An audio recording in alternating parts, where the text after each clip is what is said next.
Now, when you get a fish downstream of you like this, there's a good chance the hook's gonna pull out.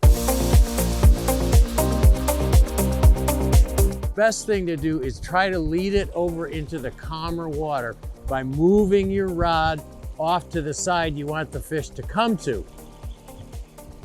And you get them into the slower, because you're usually waiting in slower water. So you want to lead that fish off to the side like this.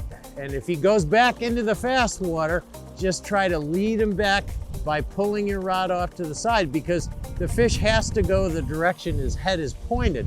So you get him in the more shallow water, and now see, it's a lot easier to, it should be a lot easier to manipulate this fish because he's in the same water I'm standing in. So that's what you want to do.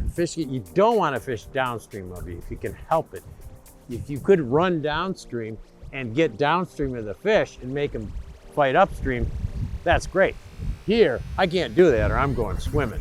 So I had to fight the fish downstream, but I led the fish over into this shallower water, shallower and calmer water, and then I can lead the fish around a lot easier than I can when he's fighting out in the current there. I don't know if he ate it or not. Yeah, he did. Oh, that's a big fish. We just pulled into another gravel bar and we looked, and there are these big dark shapes on the bottom.